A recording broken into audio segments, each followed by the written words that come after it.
What is that? What is the difference? What's he talking about? Health span versus lifespan. As we move into his next set of sort of buzz terms, you know what I mean? I think it is helpful to basically what I want to say is that even though maybe there are some issues with the distinctions, technically speaking, between Med 1.0, 2.0, and 3.0, which that's such an easy thing for other experts to jump on and say, hey, this sounds arbitrary. You didn't invent this. Right. What are you talking about when you say mainstream? What are you talking about when you say X disease? We're not treating it as well. We're not treating it as well as we could have, all those sorts of things.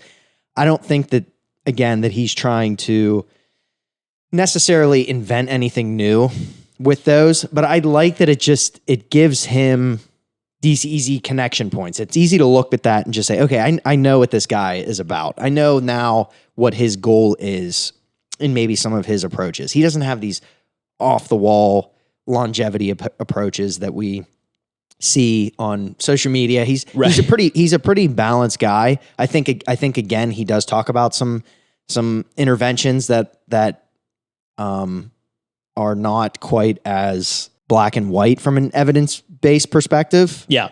You know what I mean? Again, we'll get into a lot of that. But I like that when you think about medicine 1.0, 2.0, 3.0, you know exactly who you're talking about. You might have some beef with it, but you know it's Attia.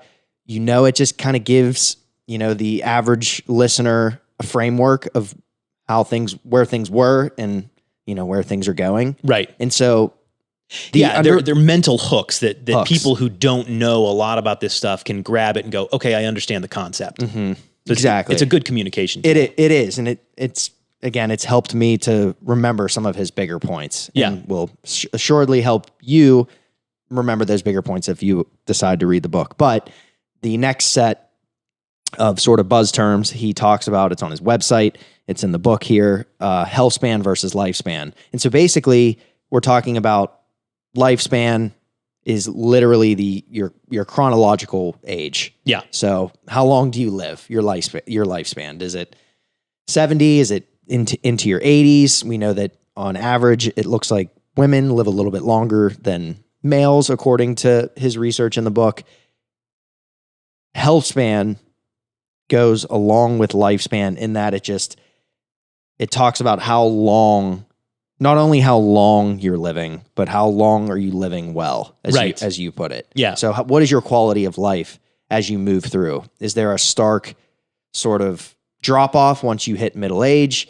Is there something that happens to you in your 50s, 60s, 70s that causes a steep decline in your trajectory, your health trajectory, as he calls it?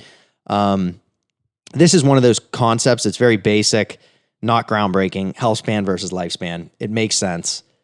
It does help looking at the way he draws it. Yeah. On his on his podcast videos and on his website in the book, that it just kind of shows that what he's trying to do in this last decade of life, for example, medicine 1.0 and 2.0, there's almost just like this little jut outwards. Yeah. Of the extension of your life just by years, right, but not an extension in the quality of your life. So he tries to then connect this to medicine 2.0 and 3.0 in that with 3.0, we're not just trying to expand your life, we're trying to expand the quality of your life, I think everybody instinctively gets that, right? Nobody wants to, obviously we don't want to die, but when you get people talking, most people would say, hey, do you want to die doing the thing you love at 75, or do you want to live to 85, but that last decade, he calls it the marginal decade.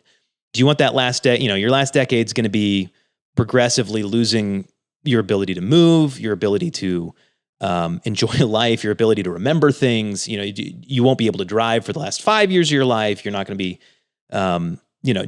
who wants that? Nobody wants that. Mm-hmm. We want to live to 85. We want to live to 105, but not if it's going to be an extra 10 or 15 years of just marginal life, marginal decade. It makes a lot of sense. And so the idea is medicine 2.0 extends life. Medicine 3.0 is how do we extend health now to match what we can do in terms of life extension. Mm-hmm. Yeah. Yeah. And one example of this was Sophie in the book, I believe. Yeah.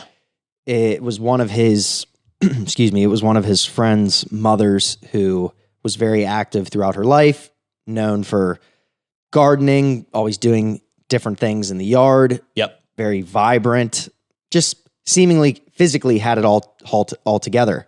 And then basically there was one injury. Yep. Later in life, maybe in her, I think it was maybe her 60s or so, 60s or 70s. Early 70s, I think. Yeah. And so it was just this turning point for her that because maybe she hadn't built up a lot of the robust characteristics that he's sort of advocating that we take a hold of earlier, right. Because she maybe didn't have that basis support, that when this thing happened to her, this fall, this injury, this whatever, that her,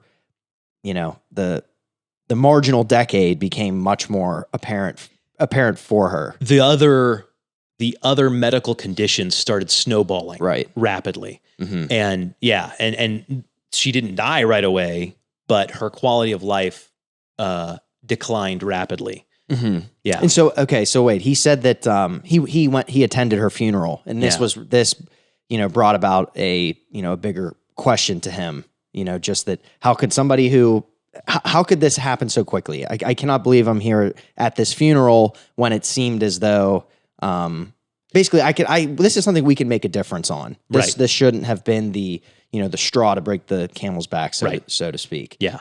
And I think all of us have some knowledge of this, whether it's a family member or a friend of the family. I think everybody has seen this at some point where a person is seemingly perfectly healthy, has one issue, whether they fall or they get in a car wreck or, it's a cancer diagnosis or something, and then things get out of hand really quick from then on, and then they're gone. Mm-hmm. And how do we prevent that and extend health as well as life?